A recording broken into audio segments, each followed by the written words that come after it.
The station's chronometer blinked 3:17 in pale blue, which meant either it was very early morning or the system had given up on the concept of time again. Elias Rowan tapped the side of the display with a wrench. "You and I have discussed this," he informed it. "Linear progression, very fashionable. All the best civilizations are doing it." The chronometer blinked 88 in response. "Bold choice," Elias muttered. KX-119 drifted in its usual orbit around the dim blue dwarf star, humming like an old refrigerator that had seen too much of the universe. Elias floated through Corridor C with a mug of something that claimed to be coffee. The mug read, "World's Best DOCKMASDER." He had ordered it himself. There had been a sale.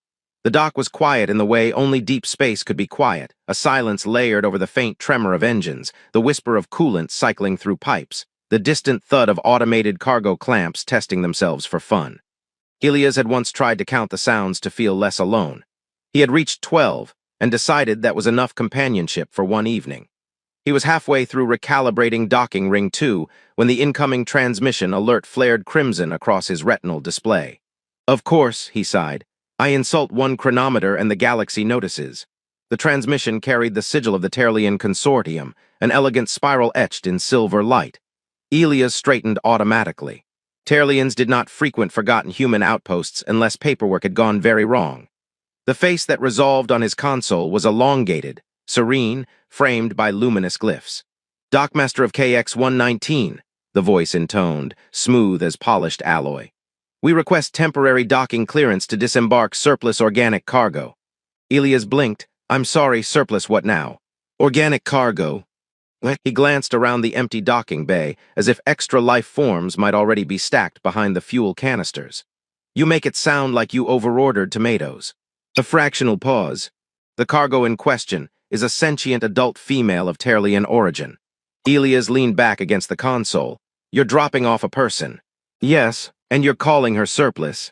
"Yes." He rubbed his eyes. "You people really need a public relations department." Protocol nudged him like an annoying conscience. He granted docking clearance. The Terlian vessel slid into view, a crescent of silver light cutting across the viewport. It attached to the ring with a precise metallic sigh. Elias felt a faint tremor through his boots as atmosphere equalized. The ramp extended.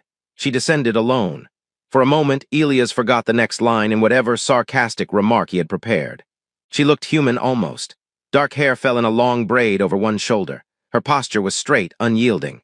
Her features were fine, controlled. But from either side of her head rose long, graceful ears that tapered to delicate points, curving slightly backward. They shifted subtly as if tasting the air. Her eyes met his. Amber luminous. Behind her, a Terlian officer stepped forward.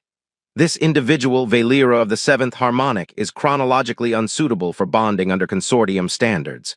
She is to be released from registry and reassigned at your discretion." Elias stared at the officer. "Chronologically unsuitable. She has exceeded optimal reproductive parameters." Elias looked back at the woman. She appeared perhaps in her early 30s by any human measure. Composed, alert, very much not obsolete. "How old is she?" he asked. 82 cycles. "And that translates to?" "Comparable to your species, 3rd decade." Elias let out a short laugh that echoed against the metal walls. "You're abandoning her for being 30. The officer's expression did not change. "Her viability curve has declined." "Buddy," Elias said, "my entire life is a declined viability curve." Valera's ears twitched, a minute movement. He could not tell if it was irritation or suppressed amusement. "She is educated in xenobiology and subspace cartography," the officer continued. "Her skills are now statistically inefficient." "Right," Elias replied. "Wouldn't want any inefficient scientists cluttering up the galaxy." Silence pooled in the docking bay. The blue dwarf's light filtered through the viewport, casting a cold sheen over silver hull and steel floor. Valera spoke for the first time. Her voice was low, steady. "Dockmaster, I am aware that my presence is inconvenient. I will not impose beyond necessity." The phrasing was precise, almost formal, yet something beneath it trembled, not weakness but restraint. Elias folded his arms. "You're not cargo, and you're not an inconvenience. You're unexpected, that's different." The Terlian officer inclined his head slightly. "Our transaction is complete." "Transaction," Elias repeated. The officer stepped back up the ramp without further ceremony. The hatch sealed. Moments later, the crescent vessel disengaged, engines flaring in silent brilliance before vanishing into slipstream. No farewell, no backward glance. The docking bay felt larger after it left. Elias became acutely aware that he and the alien woman were standing alone in a structure designed for freighters and noise. He cleared his throat. Well, welcome to KX-119. We have breathable air, intermittent gravity, and a vending machine that believes in chaos. Her gaze shifted around the bay, her ears angled outward, then forward again. Your station resonates at multiple frequencies, she observed. The primary reactor is slightly misaligned. He stared at her. You've been here 30 seconds. The fluctuation is pronounced. He huffed a laugh. I've been trying to fix that for 6 months. She looked at him again, and for the first time he saw something like curiosity sharpen her expression. You are the sole operator. Congratulations. You've identified the tragic hero of this facility. Her head tilted. Tragic. I talked to appliances. I detected that. He blinked. You heard me arguing with the chronometer. I heard the chronometer arguing with you. For a heartbeat, he said nothing. Then he barked out a laugh, loud and surprised. The sound bounced off steel and composite, less lonely than usual. Okay, he said, gesturing toward the inner corridor. Before we tackle my reactor's personality flaws, I can offer you a tour. It's short, very exclusive. Limited tickets.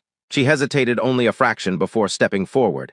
As she moved past him, he noticed the controlled grace in her stride, the way her long ears adjusted with each shift in sound. Valera, was it? He asked. Yes. I'm Elias. I run this place, poorly but consistently. Her lips curved almost imperceptibly. Consistency is statistically admirable. They walked into the corridor together, the door sliding shut behind them with a muted hiss. For the first time in years, the echo of Elias' footsteps was joined by another rhythm. The station did not feel quite as silent. By the third day, Elias had stopped pretending that Valera was a temporary inconvenience and started pretending the station had always required 2 minds to function properly. This, he announced, sliding open a narrow door with theatrical pride, is the East Wing. She stepped inside and examined the single storage rack, the coiled cables, the emergency rations stacked like guilty secrets. Her long ears angled forward, then slightly to the side. Your station possesses a flexible definition of geography. It's a growth mindset, he replied. Very modern. She moved toward the wall panel where the reactor's auxiliary readings flickered. The energy output fluctuates at irregular intervals. Your containment lattice is compensating inefficiently. I prefer the term improvising heroically. She extended her fingers toward the console. The interface blinked, recalibrating to her unfamiliar bioelectric signature. May I? Elias gestured grandly. By all means, if it explodes, I'll note that you looked confident. Her hands moved with quiet precision. Lines of data shifted across the display, equations unfolding in layered projections. Elias watched as she rerouted 3 subroutines he had never dared to touch. There, she said after a moment. The reactor will no longer stutter during peak cycles. He waited for the tremor that usually rippled through the deck plating every few hours. Nothing happened. He looked at her. You fixed my Thursday problem. It is Tuesday. Exactly. It's thinking about Thursday. It likes to prepare. Her lips curved faintly. He had begun to recognize that expression as amusement. Her ears lifted slightly when she felt it. They fell into a rhythm that surprised him. She analyzed. He translated the station's stubborn habits. She spoke in terms of harmonic resonance and subspace drift. He countered with analogies involving duct tape and optimism. During a meal break, if powdered protein rehydrated with recycled water qualified, she examined the utensil with scholarly interest. This nourishment is artificially structured, she observed. Welcome to human cuisine on a budget. She tasted it with visible restraint. It is assertive. That's the flavor of survival. Her gaze lingered on him a fraction longer than usual. You joke frequently when confronted with inadequacy. He leaned back in his chair. It's either that or scream into the air vents. The vents scream back. I have heard them. See hostile architecture. Later, as they stood near the observation viewport, the blue dwarf star pulsed faintly beyond the reinforced glass. Valera's ears shifted minutely. It will flare within 2 standard hours, she said. Elias folded his arms. We have monitoring satellites for that. They are imprecise. And you're not. I can perceive the magnetic tension building. He studied her profile, the controlled stillness in her posture. On your world, is that normal, hearing stars complain? Yes, must make small talk difficult. She turned to him. On my world, small talk is statistically minimized. I can tell. He expected the conversation to stall there, to drift into that careful politeness she carried like armor. Instead, she spoke again. My designation as unsuitable was determined by algorithm, she said evenly. Compatibility metrics, fertility projections, social yield. I fell below acceptable thresholds. Elias felt irritation spark under his ribs. You mapped subspace anomalies for a living. Yes, you can hear a star about to sneeze. Yes, and they decided you were past your prime. Her ears lowered a fraction. Reproductive efficiency is prioritized. Contribution outside that parameter is secondary. He snorted. If humans did that, half our politicians would be recycled for parts. She considered this. Your species appears inconsistent. We specialize in it. Silence settled, not uncomfortable. The star beyond the viewport shimmered faintly. I once proposed, she continued, that emotional compatibility be included in bonding calculations. I suggested that affection might enhance cooperative output. And it was deemed immeasurable. Elias grinned crookedly. That's because affection refuses to fill out forms. Her eyes held his. You believe it is significant. I believe, he said slowly, that if you reduce everything to numbers, you end up very efficient and very alone. The words surprised him as they left his mouth. He scratched the back of his neck. Not that I'm an expert. My romantic history could be archived under cautionary tales. Her ears lifted slightly. You have not bonded. Nope. Turns out talking to appliances isn't considered alluring. I find your conversations with the chronometer structurally sound. He stared at her. Is that a compliment? Yes. He laughed, the sound echoing lightly through the corridor. Careful. I might frame that.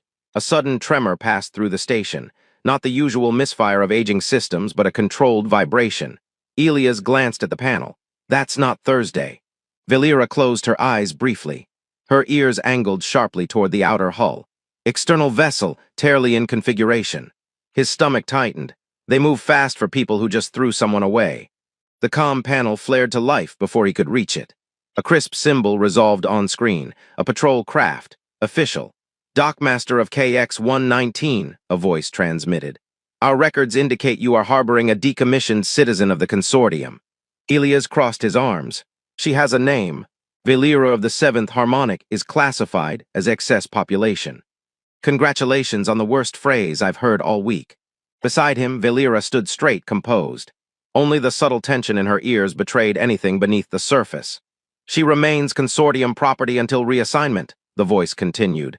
Elias glanced at her. Property. She's not cargo, he said evenly. She's a guest. A temporary status. Funny thing about temporary, Elias replied. It tends to stretch. There was a pause, charged and thin. We will evaluate the situation, the patrol officer said at last. Do not obstruct consortium directives. The transmission cut. The hum of the station returned, steady but altered. Elias exhaled slowly. Well, that's new. Valera did not move.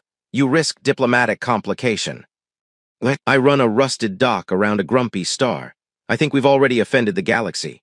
Her gaze shifted to him. You do not perceive me as inefficient. He met her eyes without flinching. I perceive you as the only reason this place hasn't fallen apart in the last 72 hours. A faint warmth entered her expression. Her ears lifted, not fully but enough. Outside, the blue dwarf shimmered brighter for a brief moment, exactly 2 hours after her prediction. Elias glanced at the viewport, then back at her. You were right about the flare. Yes, he gave her a sideways smile. You're going to ruin my reputation as the most competent being on this station. She regarded him calmly. Your reputation is statistically resilient. He laughed again, softer this time. And though a patrol vessel lingered beyond the hull and bureaucracy coiled like distant thunder, the corridor felt less like a waiting room for exile, and more like the beginning of something neither algorithm nor chronometer could measure.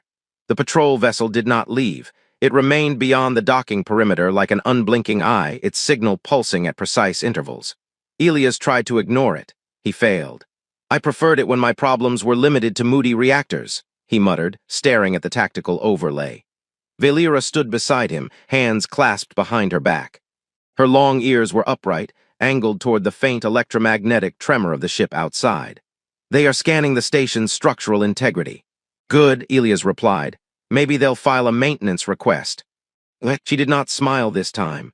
Hours passed under that silent pressure. The station felt smaller, its corridors tighter. Even the chronometer behaved as if unwilling to attract attention. Elias found himself pacing, a habit he had never developed in solitude. When alone, there had been no one to pace for. "They will not withdraw voluntarily," Valera said at last. "You sound very certain." "I am familiar with their persistence." He stopped walking. What exactly does reassignment mean? Her pause was fractional, but he saw it.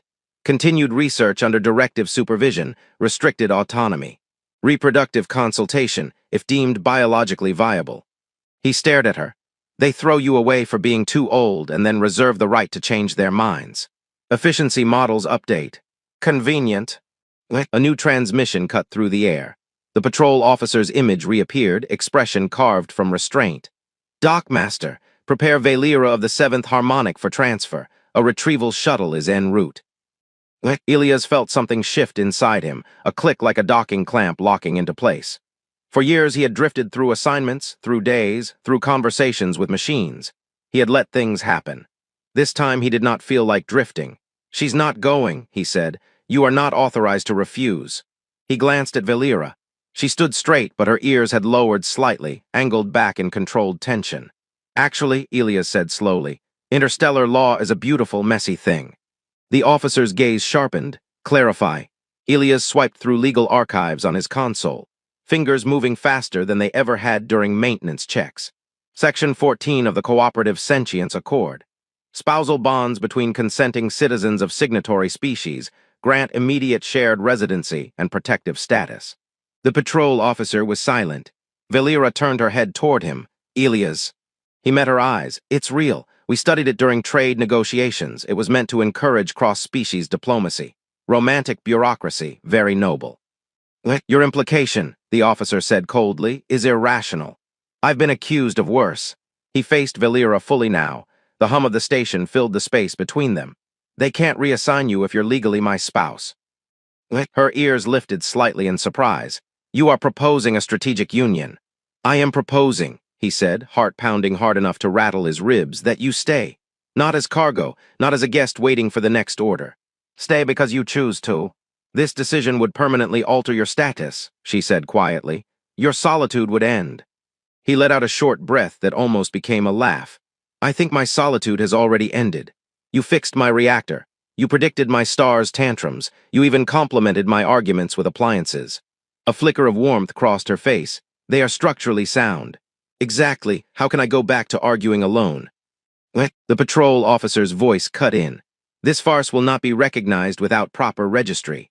Elias moved to the central console. "Then let's register." He looked at Valera once more.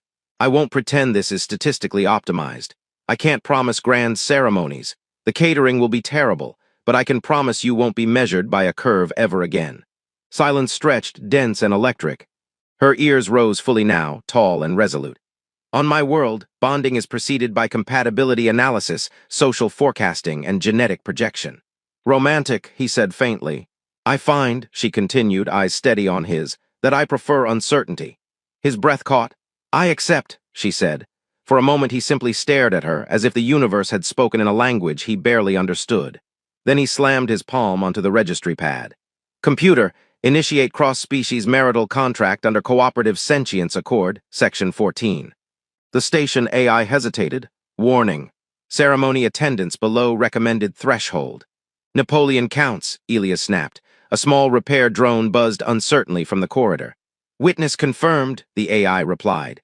Valera stepped beside him and placed her hand on the biometric panel. Their readings intertwined across the display, human neural patterns threading with Terlian harmonic signatures. "Consent verified," the AI announced. "Bond recognized, shared residency activated." Elias exhaled shakily. "That's it, no dramatic music." "Budget constraints," the AI said. He let out a laugh that bordered on hysteria. The patrol officer's image flickered back into focus. Data scrolled rapidly across his interface. "Registry update confirmed," he said at last, voice tight. "Valera of the 7th Harmonic is now recognized under human marital protection." "Correct," Elias replied, trying to sound calmer than he felt. A long pause. "Your actions are unconventional," the officer said. "We prefer creative." The transmission ended. Moments later, the patrol vessel's signal shifted. Engines flared. The ship withdrew, slipping into the dark between stars without further protest. The station felt different the instant it vanished. Not larger, not safer, but anchored. Elias leaned back against the console, suddenly aware of how fast his heart was racing. Well, he said, that escalated quickly. Valera looked at him, something luminous in her expression. You altered the trajectory of my existence. Yeah, he replied softly. You did the same for mine. She stepped closer. You are no longer a solitary operator. I suppose not. You are my husband. He blinked. That's going to take some getting used to. Her ears angled forward in what he now recognized as quiet delight. We will adapt. Outside, the blue dwarf pulsed, but its flare did not feel threatening. Elias glanced at the reactor readings, stable, harmonized. You know, he said, a month ago I was arguing with a chronometer and calling that a social life.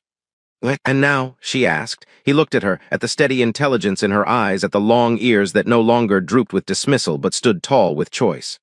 Now I argue with someone who argues back, he said. It's an upgrade. A faint laugh escaped her, melodic and real. They stood together before the viewport, not as dockmaster and discarded scientist, not as cargo and custodian, but as partners who had chosen each other against the neat calculations of two civilizations. The station hummed around them, no longer a monument to isolation but a shared frontier.